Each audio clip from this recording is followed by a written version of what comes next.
Hi, welcome back to this new chapter which is psychological disorders. इस chapter में basically हम deal करेंगे about various psychological disorders, उनके characteristics और उनके ट्रीटमेंट्स को। यहाँ पर बेसिकली मैं आपको एक ब्रीफ ओवरव्यू देने वाली हूँ कि कैसे हम कॉम्प्रिहेंड करेंगे मेंटल इलनेसेस को और उनके मैनेजमेंट को। सो बेसिकली हम यहाँ पर ये चीज़ें डिस्कस करने वाले हैं जो कि आपको एग्ज़ाम पॉइंट ऑफ व्यू से काफ़ी इंपॉर्टेंट रहने वाला है। सबसे पहले बात कर लेते हैं साइकोलॉजिकल डिसऑर्डर्स की। ये बेसिकली ऐसी कंडीशन है जिसको कैरेक्टराइज किया जाता है बाय एबनॉर्मल थॉट्स, फीलिंग्स या फिर बिहेवियर, जिसकी वजह से एक सिग्निफिकेंट डिस्ट्रेस हो सकता है या इम्पेयरमेंट हो सकती है किसी इंडिविजुअल की लाइफ में। इसका मतलब बेसिकली ये है कि नॉर्मल और एबनॉर्मल इन दोनों चीज़ों को डिफरेंशिएट करने के लिए हमें ये चीज़ समझनी होगी कि साइकोलॉजिकल डिसऑर्डर्स एक ऐसी कंडीशन होती है जहाँ पे थॉट्स एबनॉर्मल हो जाते हैं, यानी कि नॉर्मल नहीं है। फीलिंग्स, बिहेवियर भी एबनॉर्मल हो जाता है, जिसकी वजह से जो एक इंडिविजुअल की आम जिंदगी होती है, एक नॉर्मल डेली लाइफ होती है, उसमें भी इम्पेयरमेंट हो जाता है। ये डिसऑर्डर्स बेसिकली अफेक्ट करते हैं कि कैसे एक आदमी सोच रहा है, फील कर रहा है और इवन एक्ट कर रहा है, जिसकी वजह से प्रॉब्लम्स क्रिएट होने लगती हैं उसके डेली फंक्शनिंग में। अब अगर मैं आपको इसके सिग्निफिकेंस की बात बताऊं, तो सिग्निफिकेंस इसका ये है कि बेसिकली हमें साइकोलॉजिकल डिसऑर्डर्स पढ़ना ज़रूरी है ताकि हम सिम्टम्स को रिकॉग्नाइज कर पाएँ। ये हमें हेल्प करेगा कि हम साइंस और सिम्टम्स को आइडेंटिफाई कर सकें ताकि टाइमली इंटरवेंशन दिया जा सके। इंटरवेंशन यानी कि उस डिसऑर्डर को जो सिम्टम्स हैं उनको मैनेज करना है या उनको ट्रीट करना है। तो बेसिकली यहाँ से अगर हम साइकोलॉजिकल डिसऑर्डर्स पढ़ते हैं तो इसके थ्रू हम स्टिग्मा भी रिड्यूस कर सकते हैं, यानी कि हम पब्लिक को एजुकेट कर पाएंगे अबाउट मेंटल हेल्थ इश्यूज़ और हेल्प कर पाएंगे उन स्टीरियोटाइप्स को हटाने में। फिर ये हमें हेल्प करेगा कि हम एप्रोप्रिएट ट्रीटमेंट सीख कर सकें। इंडिविजुअल को एक करेक्ट टाइप की थेरेपी और मेडिकेशन दोनों ही मिलना काफ़ी ज़रूरी होता है। जैसे कि अगर हम अवेयरनेस प्रोग्राम्स कर रहे हैं किसी भी एक स्कूल में, जिसके थ्रू हम स्टूडेंट्स को हेल्प कर सकें कि कैसे वो मेंटल हेल्थ इश्यूज़ के साइंस समझ सकते हैं, तो इससे उन्हें हेल्प मिलने में और ज़्यादा ईजी होगा। इसलिए इसको स्टडी करना काफ़ी ज़रूरी होता है। अभी हमने एबनॉर्मेलिटी की बात की थी, तो अब समझते हैं कि एबनॉर्मेलिटी का क्राइटेरिया क्या होता है। सबसे पहला आता है कि हमें यहाँ पे एक स्टैटिस्टिकल रेयरिटी देखने को मिलेगी, यानी कि जो एबनॉर्मल बिहेवियर है ये आम तौर पे बहुत ही रेयर होता है, या कह सकते हैं स्टैटिस्टिकली अनकॉमन होता है किसी एक गिवन पॉपुलेशन में। फॉर एग्जांपल, अगर आप एक रूम में बैठे हो जहाँ पे काफ़ी सारे लोग हैं बट किसी एक पर्सन को आवाज़ें सुनाई दे रही हैं जो भी वहाँ पर प्रेजेंट नहीं है, ये एक ऐसी चीज़ है कि ये स्टैटिस्टिकली रेयर है, सबके साथ तो नहीं हो रही है। तो ये इंडिकेट करता है, ये इंडिकेट कर सकता है किसी एक मेंटल डिसऑर्डर की तरफ। आप इसको सिर्फ एक रूम के उसमें मत समझो, ये सिर्फ एक किसी पर्टिकुलर सिचुएशन या पर्टिकुलर टाइम का एग्जांपल मैं नहीं दे रही हूँ। मैं आपको ये समझाने की कोशिश कर रही हूँ कि अगर किसी एक पर्सन को आवाज़ें सुनाई देती हैं जो कि बाकी लोगों को नहीं सुनाई दे रही हैं, ये स्टैटिस्टिकली रेयर है, सबके साथ तो नहीं हो रहा है। इसीलिए हम में लगा करके बोल रहे हैं, इसीलिए हमें लैंग्वेज में लिखना काफ़ी ज़रूरी है, क्योंकि किसी भी एक डिसऑर्डर के क्राइटेरिया में कई सारे सिम्टम्स और कई सारे साइंस हो सकते हैं। ठीक है, तो वहाँ पर हम में ही यूज़ करेंगे। अब आगे बात करते हैं डेविएंस की, यानी कि एबनॉर्मेलिटी में हमें डेविएंस देखने को मिलता है फ्रॉम सोशल नॉर्म्स। बिहेवियर जो होगा वो सिग्निफिकेंटली डेविएट करेगा सोसाइटल नॉर्म्स को और उनके एक्सपेक्टेशंस को। जैसे कि किसी एक एवरीडे ऑब्जेक्ट से बहुत ज़्यादा डर लगना, ये बेसिकली जो सोसाइटल नॉर्म्स होते हैं उनसे नहीं अलाइन करता है। इसीलिए हम इसको क्राइटेरिया कर सकते हैं एज फोबिया, कंसिडर कर सकते हैं एज फोबिया में भी। मैं लैंग्वेज बार बार इसलिए एम्फेसाइज कर रही हूँ क्योंकि ये आपको सिर्फ एग्ज़ाम ही नहीं, ये हर जगह ही काफ़ी ज़रूरी है, क्योंकि आप कभी भी ये चीज़ बिल्कुल क्लेम नहीं कर सकते हो कि हाँ ये एक पर्टिकुलर डिसऑर्डर है। वी ऑलवेज़ यूज़ में, क्योंकि चांसेस बहुत सारे हो सकते हैं। नेक्स्ट इम्पॉर्टेंट होता है ये समझना कि एबनॉर्मेलिटी में पर्सनल डिस्ट्रेस है, यानी कि जो बिहेवियर है उसकी वजह से एक सिग्निफिकेंट अमाउंट का डिस्ट्रेस या डिस्कम्फर्ट इंडिविजुअल को हो रहा है। जैसे कि सिवियर डिप्रेशन में एक परसिस्टेंट सैडनेस रहती है, एक लैक ऑफ मोटिवेशन रहता है, जिससे कि आम जिंदगी में भी पर्सनल लाइफ में भी डिस्ट्रेस रहता ही है इंसान, जिसको हम में भी क्लासीफाई कर सकते हैं एज एबनॉर्मल। एबनॉर्मलिटी में हमने बात की थी माल अडेप्टिव बिहेवियर की, यानी कि ऐसे बिहेवियर जो कि डेली फंक्शनिंग को इम्पेयर कर देते हैं, जिससे कि जो इंडिविजुअल के एवरीडे टास्क हैं वो भी कैरी आउट करना काफ़ी मुश्किल भरा हो जाता है। जैसे कि अगर किसी को सिवियर अगोराफोबिया है तो वो अवॉइड करेगा अपने घर को छोड़ना अपने इंटेंस फियर की वजह से, जिसकी वजह से उसका काम करना, उसका सोशलाइज करना, हर चीज़ इम्पेयर हो जाती है। अब आगे बात कर लेते हैं कि एबनॉर्मलिटी का एक कल्चरल कंटेक्स्ट भी है, कल्चरल वेरिएबिलिटी भी है, क्योंकि कल्चर के हिसाब से कुछ ऐसे नॉर्म्स होते हैं जो कि किसी एक कल्चर में नॉर्मल हो सकते हैं, किसी कल्चर में एबनॉर्मल हो सकते हैं। कुछ ऐसे बिहेवियर्स होते हैं जो कि एक कल्चर में डीम्ड टू बी एबनॉर्मल होता है। जैसे कि कई सारे स्पिरिचुअल प्रैक्टिसेस ऐसी होती हैं, रिचुअल्स ऐसे होते हैं जिसको कोई दूसरा कल्चर जो कि उस चीज़ से अनफेमिलियर है वो एबनॉर्मल देख सकता है। तो इस तरीके से हम समझ सकते हैं कि एबनॉर्मलिटी में भी कल्चरल कंटेक्स्ट काफ़ी ज़रूरी है। अब अगर मैं बात करूँ साइकोलॉजिकल डिसऑर्डर समझने के लिए आपको क्लासिफिकेशन समझना पड़ेगा। क्लासिफिकेशन दो तरीके से हुआ है, एक है DSM यानी कि diagnostic and statistical manual of mental disorders. ये एक ऐसी मैनुअल है बेसिकली जो कि यूएस मतलब यूनाइटेड स्टेट्स में मेनली यूज़ की जाती है, और यहाँ पर बेसिकली मेंटल डिसऑर्डर्स को कैटेगराइज किया गया है स्पेसिफिक सेट ऑफ क्राइटेरिया में, जिसमें सिम्टम्स और ड्यूरेशन इंक्लूडेड है।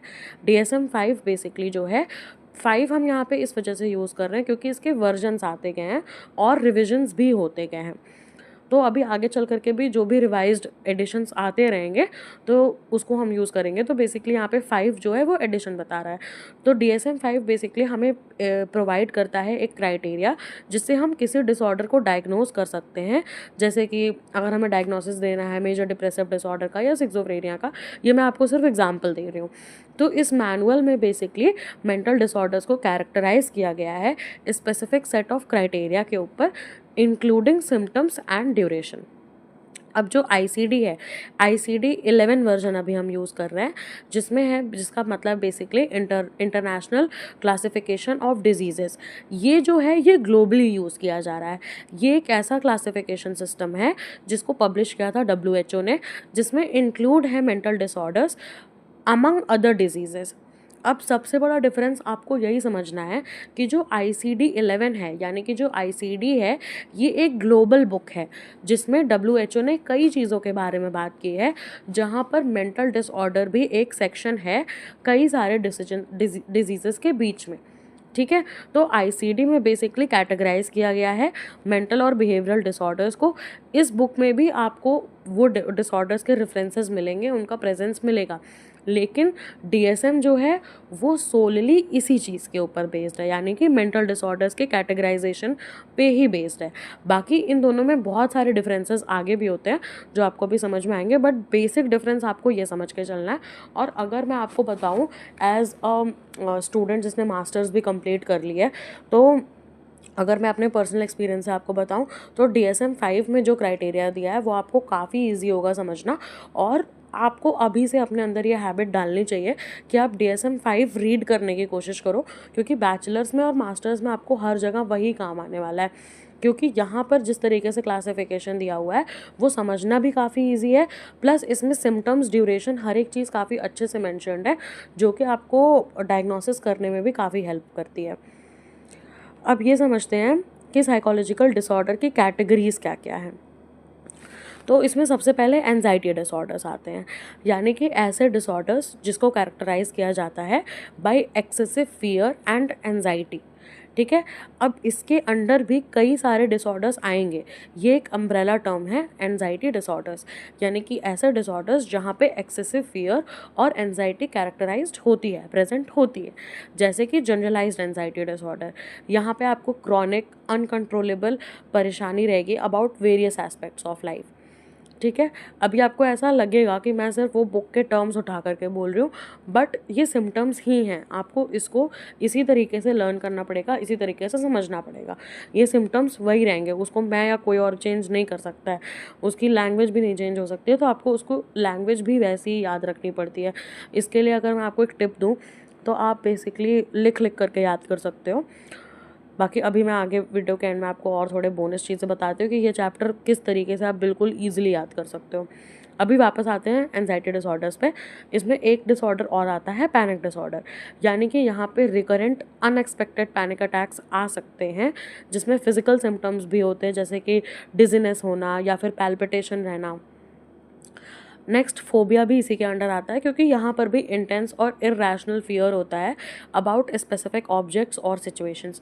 अब फोबियाज़ के भी कई सारे एग्जांपल्स हैं, कई सारे मतलब अलग अलग कैटेगरीज हैं।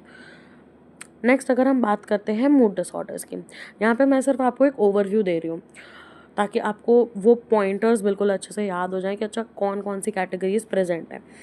मूड डिसऑर्डर्स मतलब कि ऐसे डिसऑर्डर्स जहाँ पे सिग्निफिकेंट डिस्टर्बेंस देखने को मिलता है मूड में, यानी कि मेजर डिप्रेसिव डिसऑर्डर। यहाँ पर परसिस्टेंटली लो मूड रहता है, एक्टिविटीज़ में इंटरेस्ट नहीं लगता। फिर आता है बाइपोलर। बाइपोलर में ऑल्टरनेट एपिसोड्स रहते हैं, डिप्रेशन के एपिसोड्स होते हैं और मेनिया के एपिसोड्स होते हैं। Obsessive compulsive and related disorders, ये एक ऐसी कैटेगरी है जहाँ पर डिसऑर्डर्स को मार्क किया जाता है by obsessive thoughts and compulsive behaviours. ये सबसे मिसअंडरस्टूड डिसऑर्डर है, क्योंकि आपको इंस्टाग्राम पे, सोशल मीडिया पे ऐसे कई सारे जगहों पे आपको ये चीज़ें मिल जाएंगी जहाँ पे लोग बहुत ही कॉमनली ऐसे हवा में यूज़ कर देते हैं OCD, but that is very wrong. क्योंकि अगर आप इसके प्रॉपर कैरेक्टरिस्टिक्स देखोगे, इसका पूरा क्लासिफिकेशन समझोगे, तो आपको डिफरेंस समझ में आएगा कि डीएसएम क्राइटेरिया के हिसाब से हर चीज़ ओसीडी नहीं होती है। ठीक है, तो यहाँ पर बेसिकली कंपल्सिव और ऑब्सेसिव थॉट्स होते हैं, ऑब्सेसिव थॉट्स होते हैं और कंपल्सिव बिहेवियर होते हैं, यानी कि परसिस्टेंट अनवांटेड थॉट्स आते हैं जिनको हम ऑब्सेशंस बोलते हैं, और रेपिटेटिव एक्शंस होते हैं जिनको हम कंपल्जन बोलते हैं। फिर बॉडी डिस्मॉर्फिक डिसऑर्डर भी यहीं पे आता है, यानी कि एक प्री ऑक्यूपेशन होना अपने फ्लॉज को लेकर के, अपने अपीयरेंस को लेकर के। नेक्स्ट आता है सिक्सोफ्रेनिया स्पेक्ट्रम। सिक्सोफ्रेनिया स्पेक्ट्रम इसलिए बोला गया है क्योंकि इसमें जो सिम्टम्स हैं, इसमें कई सारे साइकोटिक डिसऑर्डर्स को एक साथ क्लब किया गया हुआ है। तो बेसिकली स्पेक्ट्रम के अंदर आपको कई सारे अलग अलग कैटेगरीज और देखने को मिलेंगी। तो बेसिकली सिक्सोफ्रेनिया स्पेक्ट्रम के अंदर, साइकोटिक डिसऑर्डर्स के अंदर ऐसे डिसऑर्डर्स आते हैं जहाँ पे थिंकिंग डिस्टॉर्ट हो जाती है, परसेप्शन डिस्टॉर्ट हो जाता है। इस जैसे कि इस यहाँ पर आपको हेलुसिनेशंस, डेल्यूजन्स, डिसऑर्गेनाइज थॉट्स जैसे अलग अलग क्लासिफिकेशंस देखने को मिलेंगे। सीजो अफेक्टिव भी इसी में आता है, जहाँ पे दोनों सीजोफ्रेनिया और मूड डिसऑर्डर्स के सिम्टम्स प्रेजेंट होते हैं। फिर पर्सनालिटी डिसऑर्डर्स की बात कर लेते हैं। यहाँ पर बेसिकली पर्सनालिटी डिसऑर्डर्स में वो सारे एंड्योरिंग पैटर्न्स होते हैं बिहेवियर में जो, और इनर एक्सपीरियंसेस में, जो कि डेविएट कर देते हैं पर्सन को उसके कल्चरल एक्सपेक्टेशंस के साथ। जैसे कि बॉर्डरलाइन पर्सनालिटी डिसऑर्डर है जिसमें बेसिकली अनस्टेबल मूड होता है। एंटी सोशल पर्सनालिटी डिसऑर्डर है जो कि मार्क होता है by disregard for the rights of others and social norms. तो अब बेसिकली हम इन डिसऑर्डर्स को और डिटेल में डील करते हैं। एंजाइटी डिसऑर्डर्स में मैंने बात की थी जनरलाइज्ड एंजाइटी डिसऑर्डर की। अगर इसके सिम्टम्स की बात करें तो यहाँ पे excessive uncontrollable worry about multiple aspects of life, यानी कि कई सारे एस्पेक्ट्स ऑफ लाइफ के बारे में आपको अनकंट्रोलेबल, एक्सेसिवली परेशानी, डर बना रहता है, चिंता बनी रहती है, सच एज वर्क हो गया, हेल्थ हो गया या रिलेशनशिप्स हो गए। फॉर एग्जाम्पल, अगर एक पर्सन को जीएडी है तो माइट वो वरी कर सकता है अबाउट देयर जॉब्स, उनके जॉब के परफॉर्मेंस को लेकर के, यहाँ तक कि एवरीडे माइनर इनकन्वीनियंस को लेकर के, जिससे एक सिग्निफिकेंट स्ट्रेस या इम्पेयरमेंट हो सकती है।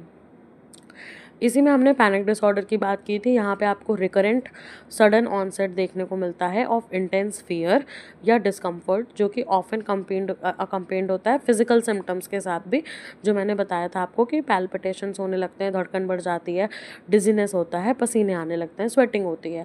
जैसे एक पैनिक अटैक के दौरान एक इंडिविजुअल एक्सपीरियंस कर सकता है कि अचानक से उसकी सिवियर शॉर्टनेस ऑफ ब्रेथ हो गई है, जिसकी वजह से उसको ऐसा फील होने लगता है कि as if they are having a heart attack.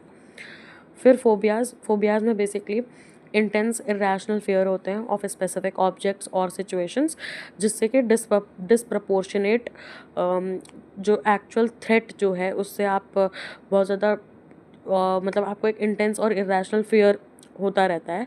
जैसे कि अगर किसी को अगोराफोबिया है तो उनको हाइट्स का डर रहेगा, एक्रोफोबिया है, सॉरी, तो उनको हाइट्स का डर रहेगा, जैसे टॉल बिल्डिंग्स का, या फिर इवन सीढ़ी चढ़ना, अगर उनको एक्सट्रीम लेवल का फियर है तो। अब बात कर लेते हैं मूड डिसऑर्डर्स की। मूड डिसऑर्डर्स में एमडीडी जो है, यानी कि मेजर डिप्रेसिव डिसऑर्डर, यहाँ पे आपको परसिस्टेंट फीलिंग ऑफ सैडनेस दिखेगी, होपलेसनेस रहेगा, मोस्ट एक्टिविटीज़ में इंटरेस्ट नहीं लगेगा, इवन जो लेजर एक्टिविटीज़ है यानी कि जो हॉबीज़ वगैरह हैं उसमें भी इंटरेस्ट नहीं रहेगा, और ऑफन स्लीप पैटर्न में काफ़ी चेंजेस देखने को मिलेंगे, एपेटाइट लॉस हो जाता है, एनर्जी लेवल्स लो हो जाते हैं, वो खुद को आइसोलेट करने लगेंगे, अपने उन एक्टिविटीज़ को जो हॉबीज़ वगैरह थी जिनको पहले एंजॉय करते थे वो भी नहीं एंजॉय कर पाएंगे, इवन डेली टास्क में भी स्ट्रगल होगा। बाइपोलर डिसऑर्डर्स में बेसिकली एपिसोड्स होते हैं, मूड स्विंग्स होते हैं, जो कि डिप्रेसिव लो से मैनिक हाई तक जा सकता है, यानी कि कभी कभी एक्सट्रीम एनर्जी फील होती है, इरिटेटेबिलिटी रहती है, इम्पल्सिव बिहेवियर भी देखने को मिलता है ड्यूरिंग मैनिक फेजेस।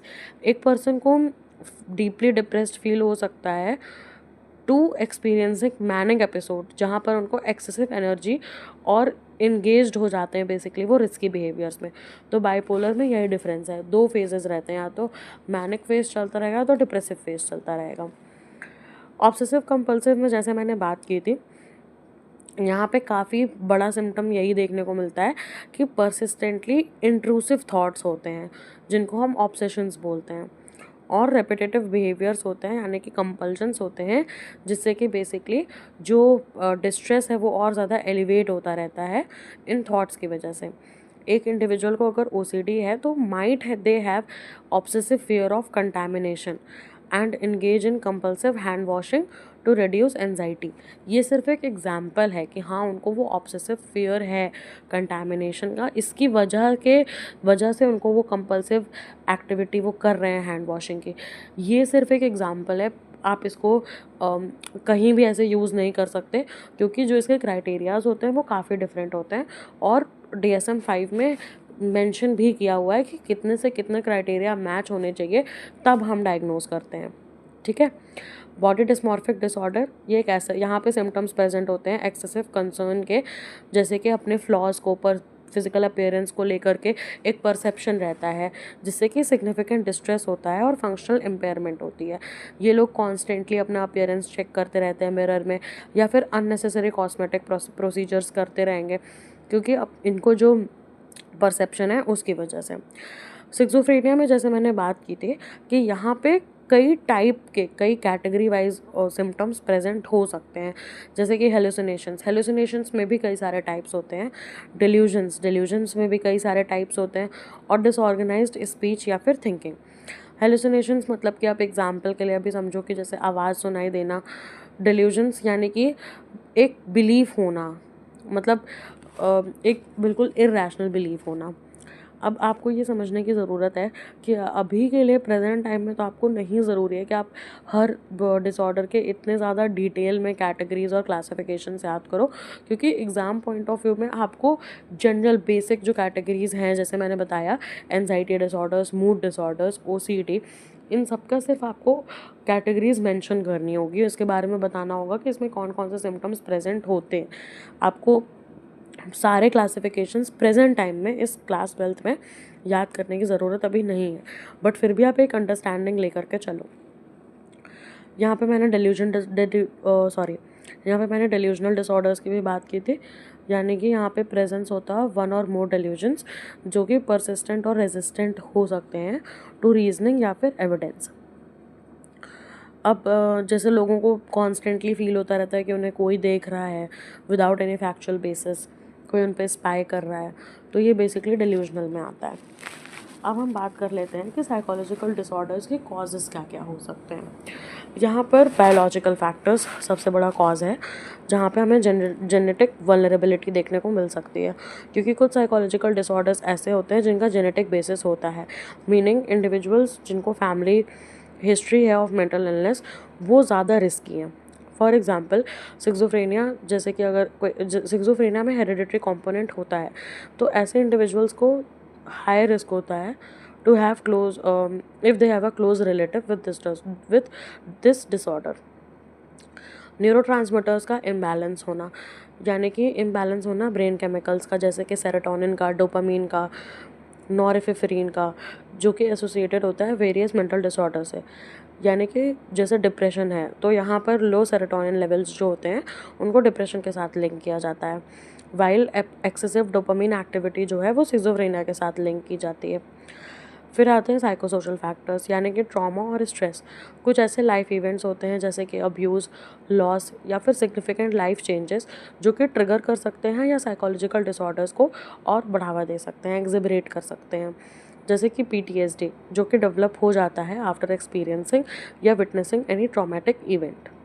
फैमिली और सोशल इन्वायरमेंट भी कॉज हो सकता है, क्योंकि अगर कोई डिसफंक्शनल फैमिली डायनामिक है जहाँ पे सपोर्ट नहीं मिलता, लैक है सोशल सपोर्ट का, तो ये कंट्रीब्यूट कर सकता है to the development of mental health illness या इशू। जैसे कि अगर क्रॉनिक एक्सपोजर है टू फैमिली कॉन्फ्लिक्ट्स, जिससे इंक्रीज होने के चांसेस और ज़्यादा हो सकते हैं और रिस्क बढ़ सकता है ऑफ डेवलपिंग एंजाइटी और डिप्रेशन।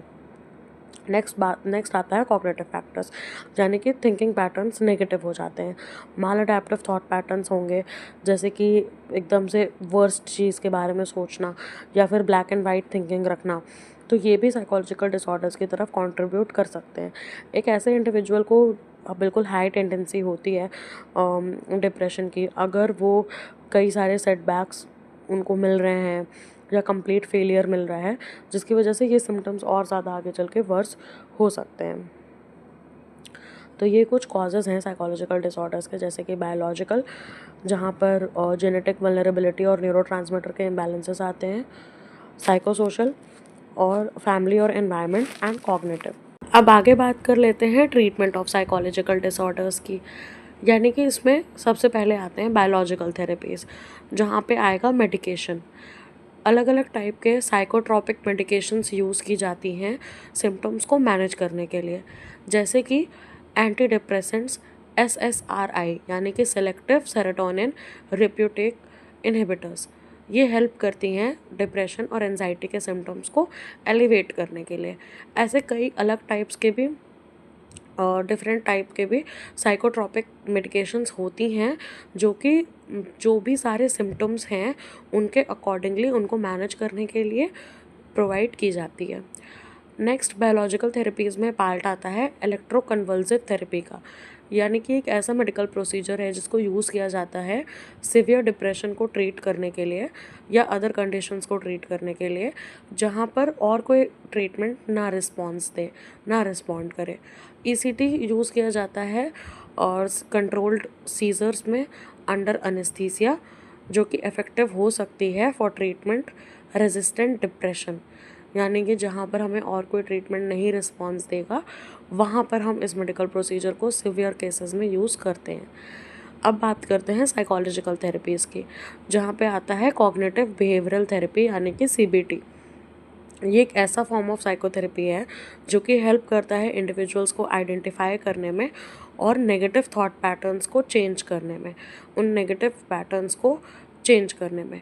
CBT हेल्प करता है बेसिकली इंडिविजुअल्स को उनके एंजाइटी के साथ, ताकि वो उनको बेसिकली लर्न कराया जाता है कि कैसे वो अपने इरैशनल फियर्स को ग्रेजुअली चैलेंज कर सकते हैं और धीरे धीरे करके फियर सिचुएशंस को फेस कर सकते हैं।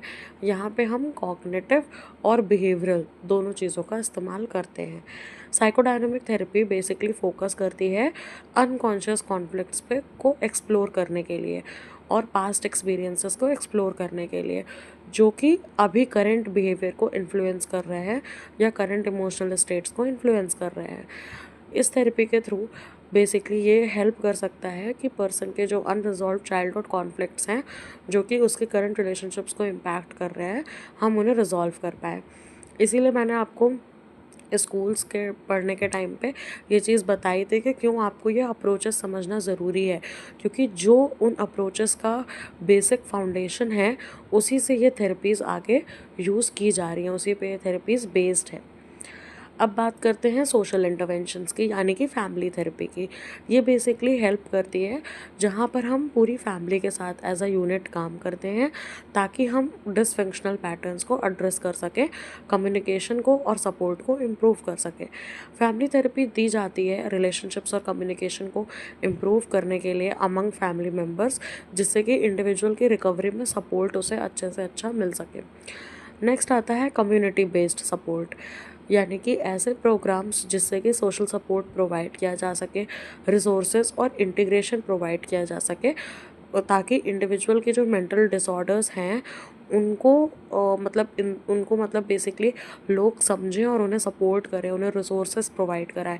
जो कम्युनिटी बेस्ड रिहैबिलिटेशन प्रोग्राम्स होते हैं वो बेसिकली ऑफ़र करते हैं ऐसे जॉब ट्रेनिंग या फिर सोशल स्किल्स डेवलपमेंट का उन इंडिविजुअल्स के लिए जिनको सिवियर मेंटल इलनेसेस है। तो ऐसे टाइप के कम्युनिटी सपोर्ट उनको बहुत ज़्यादा ज़रूरी होते हैं और उनके ट्रीटमेंट में हेल्प कर सकते हैं। तो ये बेसिकली हो गए हमारे कुछ थेरेपीज़, कुछ ट्रीटमेंट प्रोसीजर्स जो हम साइकोलॉजिकल डिसऑर्डर्स में यूज़ करते हैं, जिसमें था बायोलॉजिकल थेरेपीज़, यहाँ पर मेडिकेशंस और इलेक्ट्रोकन्वल्सिव थेरेपी आती है। फिर आता है साइकोलॉजिकल थेरेपीज़, जहाँ पे हमने सीबीटी और साइकोडायनेमिक की बात की। Social interventions, family therapies, community based programmes या कम्युनिटी सपोर्ट प्रोग्राम्स। अब बात कर लेते हैं साइकोलॉजिकल डिसऑर्डर्स के ट्रीटमेंट में भी एथिकल इश्यूज़ काफ़ी ज़रूरी हैं, क्योंकि यहाँ पर हम बात करेंगे इन्फॉर्म्ड कंसेंट की, यानी कि इंश्योर करना कि पेशेंट जो है वो अपने ट्रीटमेंट ऑप्शंस के बारे में फुल्ली इन्फॉर्म्ड है, क्या पोटेंशियल रिस्क हो सकता है या बेनिफिट हो सकता है इसके बारे में इन्फॉर्म्ड है, और उसको ऑटोनॉमी दी जानी चाहिए ताकि वो डिसीजन ले सके अपने केयर के बारे में। सिवियर केसेस में हम ऑब्वियसली असिस्टेंस लेंगे।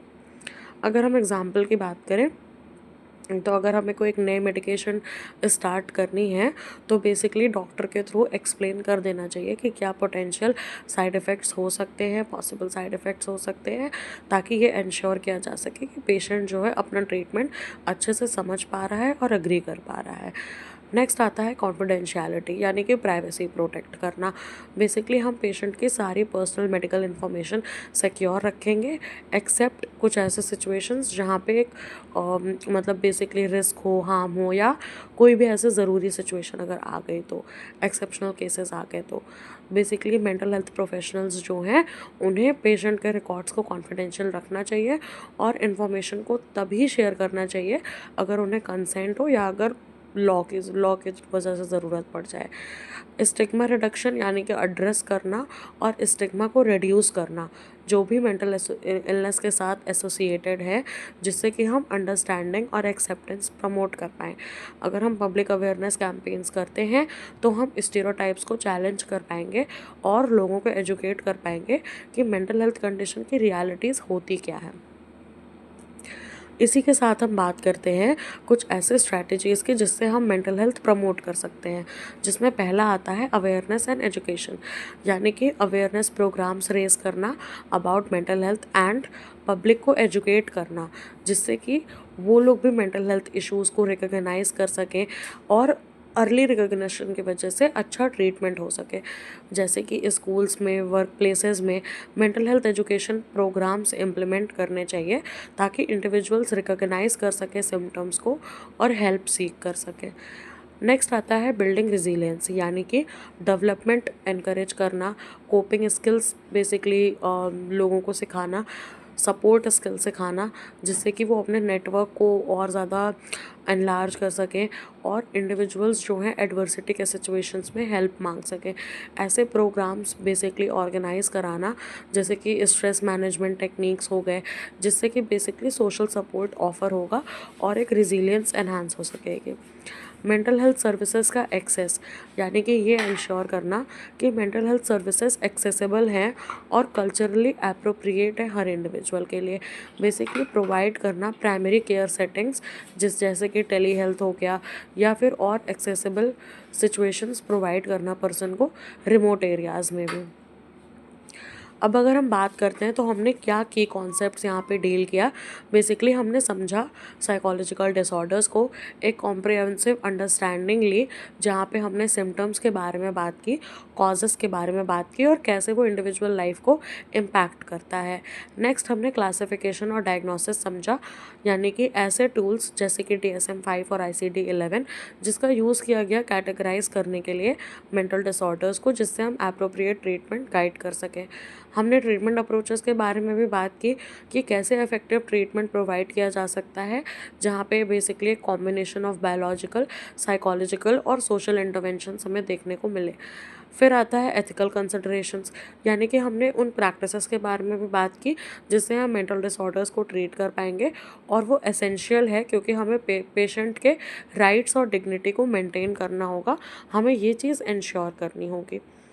तो अगर मैं आपको ये चीज़ समझाऊँ कि बेसिकली साइकोलॉजिकल डिसऑर्डर्स में आपको इम्पॉर्टेंट क्या चीज़ें हैं एग्ज़ाम पॉइंट ऑफ व्यू से, देखिए सबसे पहले आपको ये चीज़ समझनी होगी कि आपको क्लासिफिकेशन याद रखना होगा।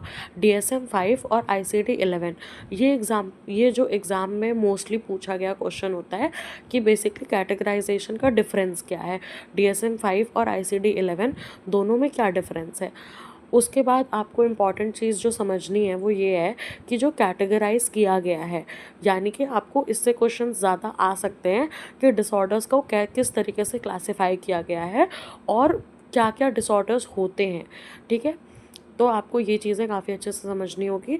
सिम्टम्स आपको इस वीडियो में ऐसा लग रहा होगा कि मैंने सिर्फ रीड कर दिया है, बट मैं आपको बता रही हूँ ऑनेस्टली, आपको उसी तरीके से ही उसे याद करना पड़ेगा, उसे याद करने का और कोई तरीका नहीं है।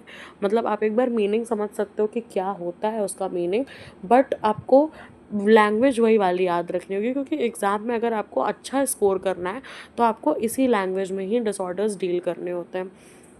नेक्स्ट चीज़ मैं आपको ये बताऊं कि आपको जो अभी आपका फाउंडेशन बन जाएगा ये आपको आपके पोस्ट ग्रेजुएशन लेवल तक काम आने वाला है और उसके आगे भी काम आने वाला है, इवन प्रैक्टिस में भी काम आने वाला है।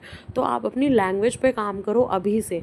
अगर आप अपना फाउंडेशन में ही लैंग्वेज अच्छे से सीख लोगे कि डिसऑर्डर्स में आपको क्या लैंग्वेज यूज़ करनी चाहिए। जैसे अगर मैं आपको छोटा सा एग्जांपल दूं, कितना बड़ा अमेंडमेंट किया गया है। बेसिकली मेंटल रिटार्डेशन का वर्ड अब हम नहीं यूज़ करते, हम इंटेलेक्चुअल डिसेबिलिटी उसकी जगह यूज़ करते हैं। तो ये क्यों किया गया है, ये लैंग्वेज का ही ध्यान रख के किया गया है। Basically us as a psychologist हमारे लिए काफ़ी ज़रूरी है, अगर हम इस फील्ड में काम कर रहे हैं तो हमें चीज़ों को लेकर के सेंसिटिव होना चाहिए, ठीक है। तो अब मैं अगर आपको एग्ज़ाम पॉइंट ऑफ व्यू से बताऊं तो आप सबसे अच्छी चीज़ क्या फॉलो कर सकते हो, मेरे पर्सनल एक्सपीरियंस से मुझे वो बहुत ही काम आई थी, जिसकी वजह से मुझे टिल डेट प्रेजेंट टाइम तक डिसऑर्डर्स काफ़ी अच्छे से समझ में आते हैं और एग्ज़ाम के लिए भी मैं काफ़ी अच्छे से याद कर पाती हूँ। तो देखिए, आप अपने नोट्स तैयार कीजिए जिससे आपको एग्ज़ाम में भी काफ़ी हेल्प मिल जाएगा। मतलब एग्ज़ाम से 2-3 दिन पहले बेसिकली आप अपने एक नोटबुक में बेसिकली इस तरीके से कैटेगराइजेशन कीजिए, जहाँ पे आपने लिखा है एंजाइटी डिसऑर्डर्स, उसके नीचे आप पॉइंटर्स में लिखते जाओ कि क्या क्या सिम्टम्स होते हैं एंजाइटी के अंडर, ठीक है। उसके बाद उस एंजाइटी डिसऑर्डर को और किन किन तरीक़ों से क्लासिफाई किया गया है, जिसमें से जनरलाइज्ड एंजाइटी डिसऑर्डर आता है, तो पॉइंट ए हो गया। अब जनरलाइज्ड के भी अंडर आपको कुछ सिम्टम्स देखने को मिलेंगे जिनका आप अलग से पॉइंटर लिख सकते हो। फिर फोबियाज़ हो गए, इसी तरीके से पैनिक अटैक्स हो गए। तो इस तरीके से आप बेसिकली डिफ़ाइन कर लो। अभी अगर आप ऐसे स्टूडेंट हो जिसको थोड़ा टाइम लगता है लर्न करने में या बेसिकली चीज़ें रिटेन करने में थोड़ी प्रॉब्लम होती है, तो आप क्राइटेरियाज़ मत पढ़ो अभी के लिए। अगर आपके पास टाइम कम है एग्ज़ाम से पहले, तो आप सिर्फ इस तरीके से अपने नोट्स प्रिपेयर कर लो, इससे भी आपको अच्छे खासे डिसेंट मार्क्स मिल जाएंगे, जहाँ पर आप सिर्फ क्लासिफिकेशन और डिसऑर्डर्स का नाम याद रख पा रहे हो, उनका सिम्टम्स याद रख पा रहे हो, ठीक है। इस तरीके से आपने सब लिख लिया। फिर आप नीचे ट्रीटमेंट लिखो। ट्रीटमेंट में आप लिख सकते हो जो भी आपके बुक में NCERT में दिए हुए हैं, काफ़ी ईजी तरीके से उन थेरेपीज़ को इंक्लूड करो। ज़रूरी नहीं है कि अभी से आप बिल्कुल प्रॉपर ट्रीटमेंट प्लान बनाओ, अब बस आप अगर नाम भी याद रख लो तो अभी के लिए काफ़ी सही होगा। इस ट्रीटमेंट के बाद आप कॉजेज़ याद कर लो, क्या क्या कॉजेज़ हो सकते हैं, बायोलॉजिकल कॉजेज़ हो सकते हैं। वैसे अभी के टाइम पे मोस्टली डिसऑर्डर्स में आपको सेम कॉजेज़ देखने को मिल जाएंगे, बेसिकली कॉमन कॉजेज़ देखने को मिल जाएंगे, तो अलग से आपको ज़रूरत नहीं पड़ेगी, ठीक है। ये चीज़ आपने अगर तैयार कर ली तो इतने से आपको डिसेंट मार्क्स मिल जाएंगे बहुत आराम से। तो इस तरीके से अगर आप अपने नोट्स प्रिपेयर करो हर डिसऑर्डर के लिए, तो आपको क्लासिफिकेशन याद करने में काफ़ी इजी होगा और ये नोट्स आपको बहुत आगे तक काम आने वाले हैं। इसी में आप आगे चल करके अपना ऐड ऑन करते जा सकते हो, जो भी जैसे जैसे आप नॉलेज गेन करते जाओगे, क्योंकि ऑब्वियसली आपको PG लेवल तक या उसके आगे तक ये डिसऑर्डर्स और डिटेल में डिस्कस करने होंगे और इसमें कई सारी चीज़ें आपको पढ़नी होंगी। तो ये आपको काफ़ी काम आने वाला है। अगर आप इस तरीके से अपने नोट्स तैयार करते हो तो आप ये मान के चलो, अगर आप ग्रेजुएशन में ये सब्जेक्ट चूज़ करोगे ना तो उसके फर्स्ट ईयर सेकेंड ईयर तक आपके नोट्स मतलब हर बच्चा मांगेगा, ऐसा हो जाएगा। और अगर आप ऐसे स्टूडेंट हो जिसको और ज़्यादा चीज़ें सीखनी है, बिल्कुल डिटेल में पढ़ाई करनी है, तो उसके लिए आप क्या करो, DSM-5 का आप बुक डाउनलोड करो। उसका PDF आपको आराम से ऑनलाइन मिल जाएगा। वहाँ से आप बेसिकली नोट्स अपने प्रिपेयर करना स्टार्ट कर सकते हो। इफ़ एट ऑल आपको वो लैंग्वेज समझ में आती है और आप उसको समझ पा रहे हो, याद कर पा रहे हो, तो आप वहाँ से अपने नोट्स प्रिपेयर कर सकते हो। क्योंकि किसी भी डिसऑर्डर को क्लासीफाई करने के लिए नंबर ऑफ़ क्राइटेरियाज, ड्यूरेशन, हर एक चीज़ दिमाग में रखनी होती है। तो आप वहाँ से अपने नोट्स प्रिपेयर कर सकते हो, इफ़ एट ऑल अगर आपको डिटेल में पढ़ाई करनी है तो। बट अगर आप जस्ट एग्ज़ाम से एक रात पहले पढ़ रहे हो तो सिर्फ़ और सिर्फ इस वीडियो का अच्छे से रिवीजन कर लो और वीडियो देखते देखते के साथ में अपने नोट्स प्रिपेयर करते रहो, ताकि आप उस डिसऑर्डर का उस एक दो सिम्टम अच्छे से याद कर सको। एग्ज़ाम में अगर आपने डिसऑर्डर का नाम लिख दिया और उसका एक दो सिम्टम भी लिख दिया, ट्रीटमेंट लिख दिया, कॉज लिख दिया, तो आपको बहुत ही डिसेंट मार्क्स मिलेंगे, आप अच्छा स्कोर कर पाओगे। तो आई थिंक ये वीडियो आपको समझ में आ गया होगा। अगर आपको डाउट्स हैं तो आप कमेंट सेक्शन में लिख सकते हो। I would be happy to help you and I hope everything was clear. आपको स्टडी मटेरियल हमेशा की तरह डिस्क्रिप्शन बॉक्स में मिल जाएगा, जहाँ पे आपको माइंड मैप मिल जाएगा। इस चैप्टर के लिए माइंड मैप बहुत ज़रूरी है, क्योंकि उससे काफ़ी अच्छा रिविज़न हो जाता है एग्ज़ाम से पहले, और आपको नोट्स भी मिल जाएंगे कंप्लीट। इसके साथ साथ NCERT के सॉल्यूशंस भी वहाँ पर प्रेजेंट हैं। तो अभी के लिए इतना ही, मिलते हैं नेक्स्ट वीडियो में। Thank you so much.